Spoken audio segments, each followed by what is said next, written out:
Hello, good afternoon. Thanks very much for taking the time, and thank you, Michelle. Gosh, it's a lot, and it's really exciting to see that AI is front and centre of everything that we are looking to do going forward. I get to talk about trade engagement and distribution development, and my name is Claire Sim, for those of you that don't know me. Okay, I wanted to talk about FMILs. This is actually a really important part because when you want to work with TEQ, this is a key piece that you can actually engage in. I know we've got some airline people in the room as well, so I just wanted to mention this. There's about 3.5 plane loads of Dreamliners, if they're configured with about 338 packs, that land in Queensland last financial year. That means that there was someone on FMIL in the state, in fact there were 4 someones travelling around this state, actually understanding who your product is and what your story is as well. Really important. And I think, if you like, three years of travel was actually completed by those FMIL participants in last financial year. But I know it's exciting to understand what the state thing is, but we're about Brisbane right now. So I wanted to share with you who actually was here in Brisbane itself. So approximately 2 Dreamliners landed here, and those people got out and explored Brisbane and the surrounds. It is really exciting, and about 2 years worth of travel. Now that was bumped a little bit because there was a little trade event here a little bit in that year. And I think that's a really important piece. However, I also know that there are some people who travel down from Sunshine Coast, so I just wanted to share some of those numbers. It was just under half a Dreamliner, and they were travelling for about 8 months throughout the Sunshine Coast. That gives you a bit of a context. It's really important that you get to engage with this, and I suppose we talk about trade missions, road shows, all those sorts of things, and you can go out there and you can do speed dating, and you've got a presentation. But how much better is it when someone comes to your actual product and you actually get to use your product as the presentation? That's the most powerful way that you can really educate the trade. And we talk about trade engagement all the time. However, I also wanted to talk about the media FMILs that we also hold. So let's just have a look at that. And I know I talk about the reverse sales call with regards to trade events, but the media piece, as you saw, is really important. And I suppose the key thing here is we curate what comes through. Journalists are actually, there are less journalists than ever before. So when we bring one to you, they are really important. But we've also seen the rise of influencers or key opinion leaders. And I think that's also really important. Why? Because if you look at Tourism Australia's Future of Distribution, there's a thing there called social commerce. And what does that mean? It means that these influencers are actually tagging products in their feeds, okay? And that gives you a new booking platform, if that makes sense, okay? So really think about how that gives you new access to markets that maybe you hadn't previously been able to do so. I really love this particular one. I just wanted to call it out. It was called Surf, Sands and Rock Pools and some of Australia's best beaches. And this is, again, really going back to that comment around Michelle, where we really focus on some of those icons that we're known for and how we really deliver on that as well. Again, I wanted to look at this one because it is also domestic, and Michelle really talked to this piece, and we can't forget that we do have domestic media FMILs coming through. Please make the most of the opportunities that we bring to you. And it's not just us. Often these are actually with Tourism Australia and often also with BETA. We do work very closely as a team, and it is really important that you understand the opportunities that we are presenting to you. I'm just going to move on now and just indulge me with this next little bit.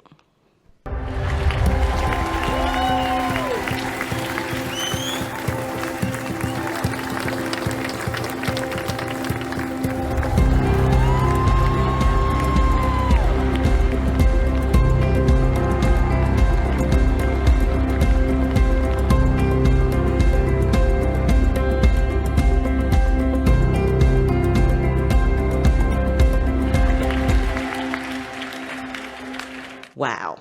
Thanks, Brisbane. Thank you, Beta. Thank you so much for being such a wonderful, strong partner.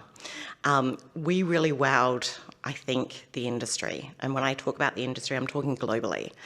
Could I just ask that you indulge me a little bit further? Because I did really want to thank the core team at Beta in particular, and I know there's quite a few of them here, so thank you so much for that. I did also want to thank the core team at TEQ. We were working on it for 18 months. So Di Mulholland, if she's in the room, Sarah Rossetti, who looked after the statewide FMIL program, Ali Dwyer, who's hiding back in AV, along with Andrew, Cameron Smith. Thank you so much for actually doing that. Really appreciate it.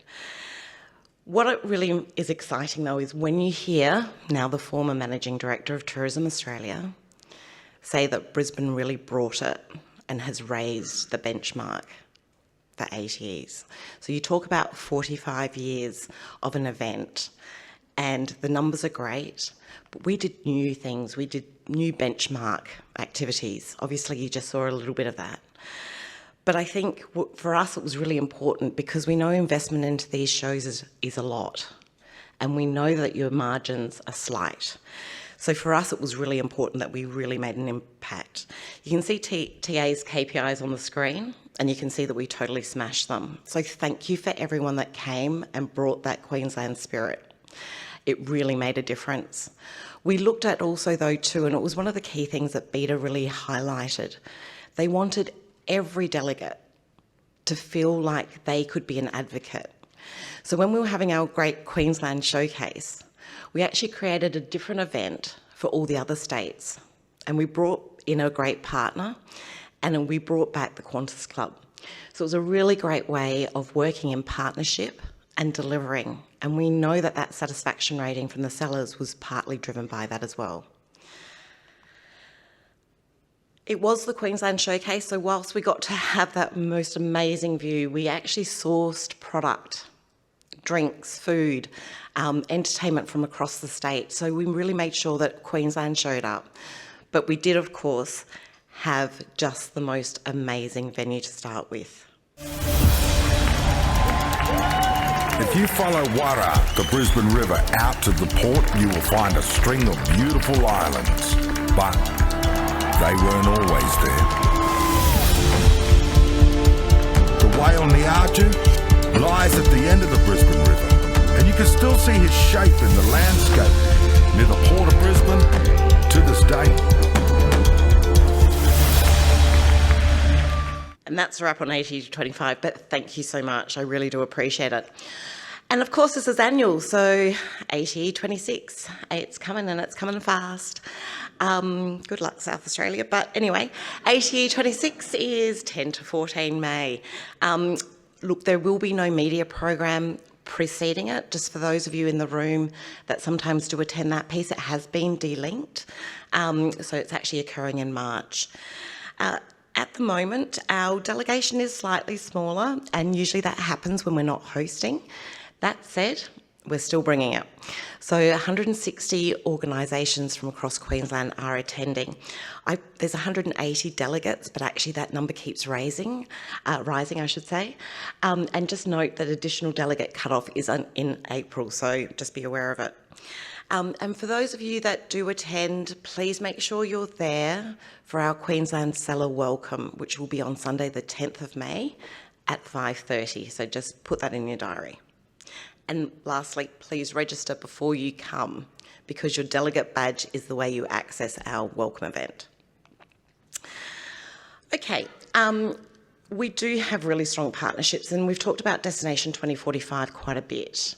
But I really wanted to give you some understanding of the output. So great funding that we have received from the department with regards to Destination 2045 means that we have 28 new products turning up to ATE this year. So some of that funding coming through actually allowed us to subsidise 28 business to attend. So we're really excited about that. And why is that important? It's important because it makes sure that the state looks fresh. We've got new news. We've got new things to do. It also means we're actually building up to and through to those games, but also through into 2045. All right, what's the plan for next year? Notice the word draft. Draft is there, it's big, and Steffi's over there, so, you know, that's finance. What I wanted to really speak about is above the line in orange is Tourism Australia's event. So Dom just talked to you about those. We work in partnership with Tourism Australia very closely. So when they are doing an activity in market, we are not, okay? So you can see each of those marketplaces that Tourism Australia holds is in the orange above. I have also put in ATEX meeting place as well, just for reference and to try and make your lives a little bit easier. We've put in those dates for what we're looking to do next financial year, just because I know most people are going into budgeting, okay? So do allow for them if you're looking to travel. We are looking at some activity in North America, yet to be determined. We are definitely looking at a Queensland is Calling in India in November. There will also be a Queensland Calling in China. This is in March and it's really important. The reason for this is it's in the lead up to the school holiday period and early Lunar New Year packaging period. New Zealand. I need to speak about New Zealand. We've really changed the format for this year. It's all about conversion. It's all about retail training because we need seamless sales there. There's no more product management. We are really fighting for market share right now. We don't want them going north, we want them coming to Queensland, so just be aware of that. And then inbound Queensland, so this is our ITO engagement program. We've just had this in market, 62 applications just for this year, so we're definitely running it again next year, really exciting. We should have all this confirmed in early July. I now just want to talk to you very quickly about inbound distribution. There are some 300 inbound tour operators across Australia and we don't have capacity to look after all of them. So we really look at key account management and I'm sure most of you here in this room do very similar. We just look to access new audiences. How do we actually reach those? What is the return on the relationship and the investment that we do? And how can we actually drive outcome with not a lot of funding? And that's a really important piece. What I thought I'd do is just give you a quick look under the hood. Last 2 years we've been working on premium. And this gives you a bit of an understanding. In the last 2 years we've driven about 48 million incremental sales. We've seen 136 new products contracted with those partners. And it's really interesting to see the reach. They're really engaged. And we're starting to do a little bit more with them. And in fact, we have an event here in Brisbane called Bespoke Queensland, catering for this premium market. And we also look at specialty markets because it's not just the Olympic, it is also the Paralympic Games. So working with partners like Accessible Oz is really key for us and making sure that we have the right kind of product at the right time. Okay. Lastly, we are experiencing really high demand for our trade events. Please subscribe to IonQ, that's the only place that we advertise them. We're now getting down to having them open for a week only because the demand is so high, so just be aware of it. Please support our trade and media females when we come out to you and share your product updates, as Michelle said. Make sure you send them through media@queensland.com and also trade@queensland.com. And now I'd love to introduce to you my colleague, Katie Mills, International Director.